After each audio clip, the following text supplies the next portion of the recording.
मी आज स्त्रियांबद्दल कविता मांडताना मला एक नवीन ऊर्जा मिळाली आहे. तीच ऊर्जा घेऊन मी माझ्या कवितांना सुरुवात करते. ओ आत्मसन्मान से पूरी है, ओ श्रृंगार से भरी है. वो आत्मसम्मान से पूरी है, वो श्रृंगार से भरी है. वो हर मुश्किल से गुजरती है, हर लहरों से संवारती है, हर लहरों से संवारती है. वो हर प्रश्न का उत्तर बन जाती है. वो स्वाभिमान के लिए लड़ती है, वो स्वाभिमान के लिए लड़ती है. वो माँ की लोरी है, संघर्षों से जलती मशाल है. यही एक नारी है, यही एक नारी है. जन्मताच तिच्या समोर बंधनाची रेख ओढली जाते. जन्मताच तिला स्त्रीपणाची जाणीव करून दिली जाते. तो जन्म बाईचा असतो. जन्म बाईचा संघर्षाचा आणि संयमाचा, जन्म त्यागाचा, स्त्रीच्या मर्यादेचा, स्त्रीच्या मर्यादेचा. मर्यादांच्या चौकटीत रहा असं सांगून, मर्यादांच्या चौकटीत रहा असं सांगून जिला स्वप्नांपासून दूर केलं जातं, तो जन्म बाईचा असतो. तो जन्म बाईचा असतो. तरी देखील शारीरिक संतुलन राखून पंख फुटवते स्त्रीत्वाला आणि जगते नारी म्हणून, आणि जगते नारी म्हणून.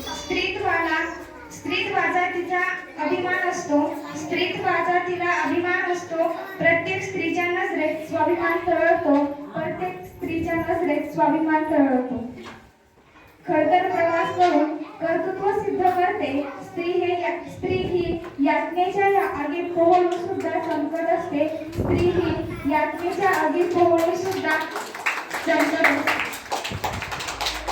भिडत असताना परिस्थितीशी तमा स्वतःची बाळगत नाही. भिडत असताना परिस्थितीशी तमा स्वतःची बाळगत नाही. स्त्री ही समाजाशी लढताना शस्त्राची मदत घेत नाही. स्त्री ही समाजाशी लढताना शस्त्राची मदत घेत नाही. हिम्मत आणि आत्मविश्वास जगमगतो जेव्हा स्त्री संघर्षाला भिडावं. हिम्मत आणि आत्मविश्वास जगमगतो जेव्हा स्त्री संघर्षाला भिडावं लागतं. कारण तिला सगळीकडून मर्यादा घातल्या जातात. त्या सगळ्या त्रासातून तिला बाहेर निघावं लागतं. त्या सगळ्या त्रासातून तिला बाहेर निघावं लागतं. स्त्रीत्व जपणं सोपं नसतं. तिला पावला पावलावर सोसावं लागतं. तिला पावला पावलावर सोसावं लागतं. स्वतःला सिद्ध करताना संघर्षाच्या अग्नीतून होरपळून निघावं लागतं. संघर्षाच्या अग्नीतून होरपळून निघावं लागतं. बाईपण जगणं सोपं नाही. पाळावी लागतात बंधने आणि स्वावलंबी बनताना सुरळीत करावे लागते जगणे. जगाकडे पाहताना ती तिची दृष्टी प्रबळ करते. जगाकडे पाहताना ती तिची दृष्टी प्रबळ करते. एक स्त्री स्वाभिमानी बनताना तिचे आत्मबळ वाढवते. एक स्त्री स्वाभिमानी बनताना तिचे आत्मबळ वाढवते.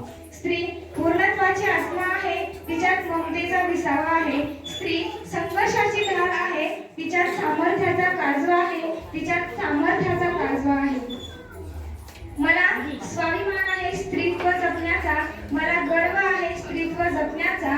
मला गर्व आहे स्त्रीत्व जपण्याचा. मला आशा नाही आधाराची. मी स्वतः पुरती पुरेशी आहे. मला आशा नाही आधाराची. मी स्वतः पुरती पुरेशी आहे. मागत नाही मी स्त्रीच्या अस्तित्वासाठी काही, पण फक्त एक तीव्र विनंती आहे तिच्या सन्मानासाठी. फक्त एक तीव्र विनंती आहे तिच्या सन्मानासाठी. स्त्रीचं कर्तृत्व व्यक्त करताना कविता पुरेशी नसते. कारण तिचं कर्तृत्व ही साधन असतं. मला सरांनी मॅडमने आज ही संधी